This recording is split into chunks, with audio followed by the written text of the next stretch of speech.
बिस्मिल्लाहिर्रहमानिर्रहीम। नाज़िया सवाद से मैं इकबाल इजवा। नाज़रीन, आज 10 मुहर्रम है और पूरी दुनिया में, आलम इस्लाम में आज फस्तायत, जुल्म, बर्बरियत और यजीदियत के ख़िलाफ़ दिन मनाया जा रहा है।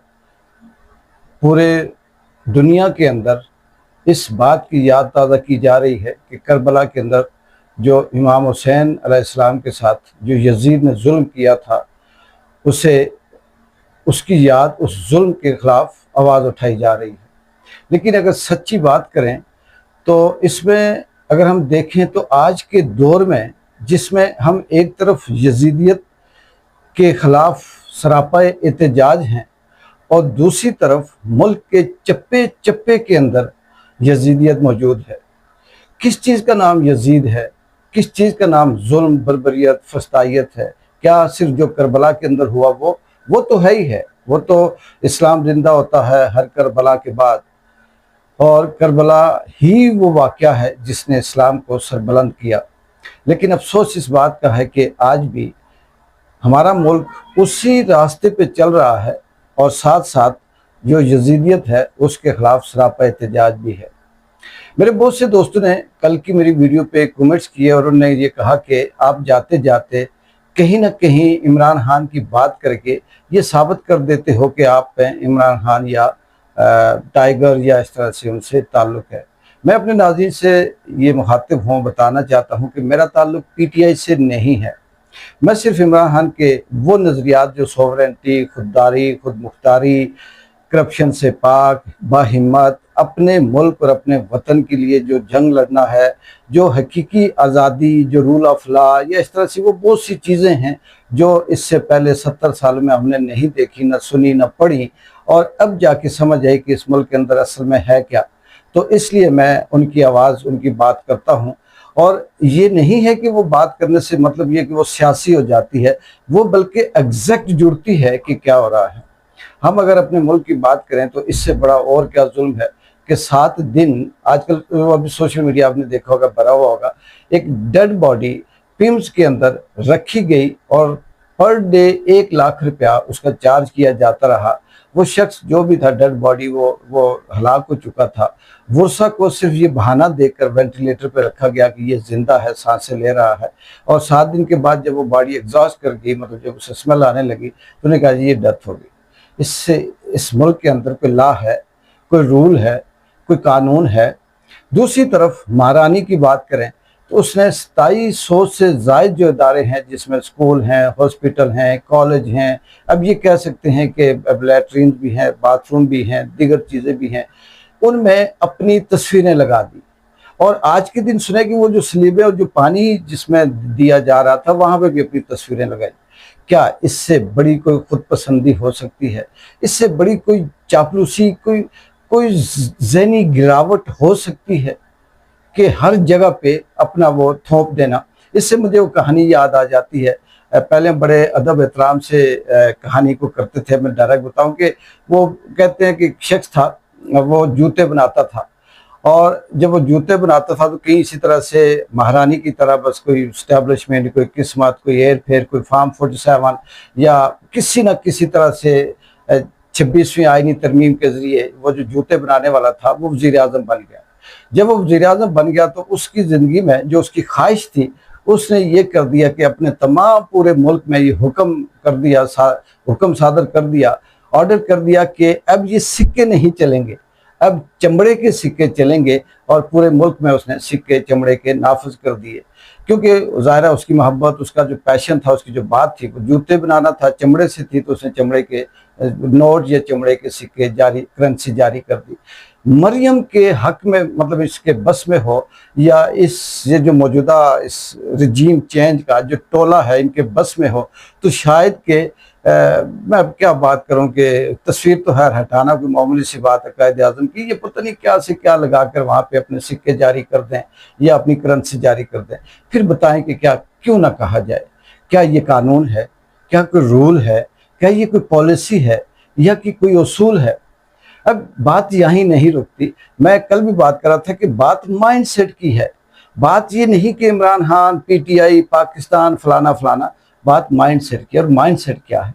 माइंडसेट ये है कि हम क्योंकि लोकल लोग हैं, ज़ाहिर है हम जॉब कर रहे होते हैं, मंथली हमारी सैलरियाँ होती हैं, तो हम कहीं ना कहीं दुकानों से सब्जी हो, दूध हो, सिलेंडर हो, बाकी दुकानें हो, तो चीज़ें नॉर्मली मंथली बेसिस पे उधार लेते हैं। ये कोई नई बात नहीं है, ये जहाँ पर भी परमानेंट कोई शख्स रहता है तो वैसे ही करता है।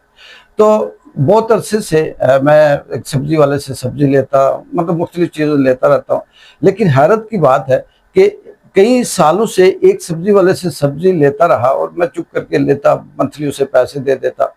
लेकिन एक दफ़ा ऐसे बैठे बैठे मेरी नज़र पड़ी, तो मैंने उससे कहा कि यार वो जो रेट लिस्ट उसने लगाई हुई है, तो वो मैंने उसे देखी, तो उसने मुझे जितने भी जैसे फ्रूट है, सेब है, आम है, केला है, या सब्जी है, या अदर जो चीज़ें हैं वो जो मुझे उसने दी, वो सारी की सारी उस रेट लिस्ट से ज़्यादा थी।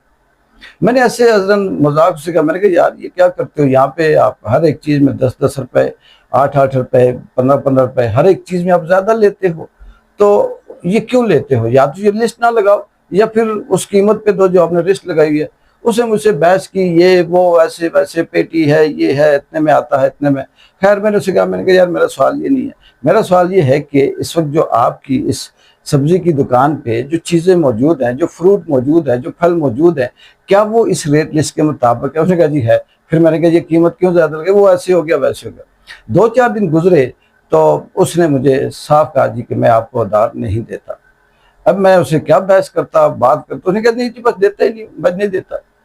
इसकी वजह ये थी कि मैंने रेट लिस्ट क्यों पूछी। अब यहाँ से भी बात वही माइंडसेट की आती है कि अंदाज़ा कर लें कि क्या माइंडसेट है। आप दुकान वाले से होटल पे जाएं, आप होटल वाले से कहें कि आपकी चाय ठीक नहीं है, आपका जो खाना है वो ठीक नहीं है, आपके सालन का जो घी है वो सही नहीं है। दूसरी दफ़ा आप जाएं, अगर वो आपको खाना देगा जो मर्जी कह दे। यानी इस मुल्क का अलमिया ये है, आप गाड़ी में बैठे रूटीन से आप गाड़ी वाले से कहें कि आप किराया ज़्यादा लेते हो, दूसरी दफ़ा वो आपको बैठाएगा नहीं, मतलब अगर बैठाएगा भी तो बड़ी अजीब सी तलखी और बातें और लहजा और रवैया होगा। इस माशरे का अलमिया ये है कि ठीक नहीं करना अपने आप को, उसी फस्तायत, उसी जुल्म पे चलना है।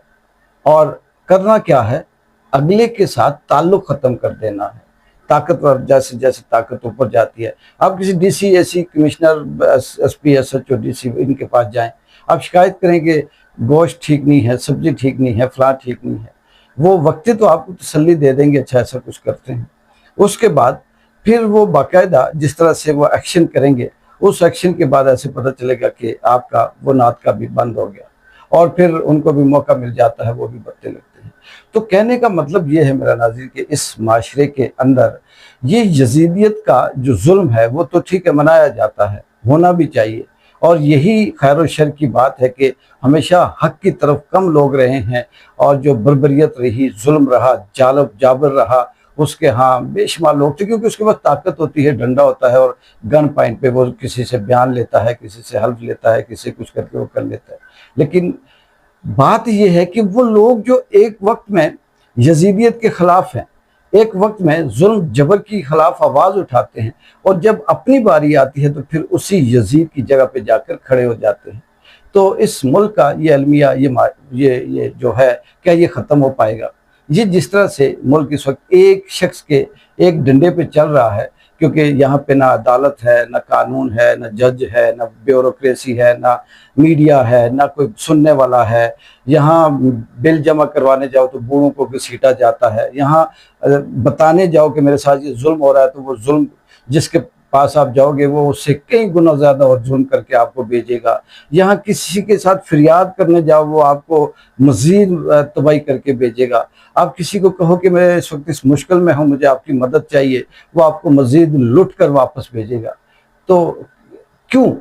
सबको पता है कि यहाँ कुछ भी नहीं है, कोई कानून नहीं है, पैसा है, दुआ सलाम है, ताल्लुक है, वो दिया और दुआ की, बस ठीक है, सब ला कानूनियत चल रही है। जंगल भी तौहीन है, ये जंगल का कानून कहना, जानवरों का कानून कहना भी जानवरों की तौहीन है। इस वक्त जो हमारा मुल्क है वो इस तरह से है कि एक शख्स उसे कैंसर भी है, उससे दाने भी निकले हुए हैं, उसका मैदा भी सारा खत्म है, उसके जिगर, फेफड़े, गुर्दे वो भी सब खत्म है। उसे कहीं अल्लाह की तरफ से कोई दूसरी वो जो एक मूजी स्किन की प्रॉब्लम होती है जिसे कोढ़ कहते हैं, वो भी निकला हुआ है, और वो शख्स सांसें ले रहा हो, और शायद कि उसके हिस्से में बहुत सी ऐसी दौलत आ रही हो, और उसके वर्षा उसकी सांसों के इर्द गिर्द गठे हों, और वो उसके नाम के फंड भी ले रहे हों, उसके नाम से खाना खा रहे हों, उसके नाम से मेडिसिन 2 नंबर ले रहे हों, उसके नाम से पता नहीं क्या क्या कर रहे हैं, लेकिन वो बंदा से मरने वाला है और सिर्फ सांसें उसकी अटकी हुई हैं।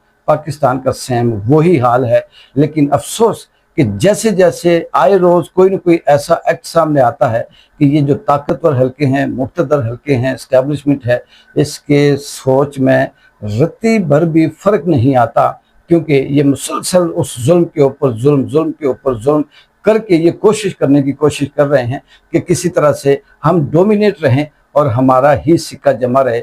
लेकिन बात फिर एंड पे वही आती है कि सिक्के तो बड़े बड़े लोगों ने जमाने की कोशिश की, एंड पे सिक्का उसी का होता है जो हक पे होता है, जो सच पे होता है। वक्त फैसला करेगा कि कल का यजीद, आज का यजीद, आने वाले वक्त का यजीद, क्या ये यजीद सारी ज़िंदगी इसी तरह से जुल्म करता रहेगा या वक्त बदलेगा। एक बार एंजॉय को इजाज़त दें।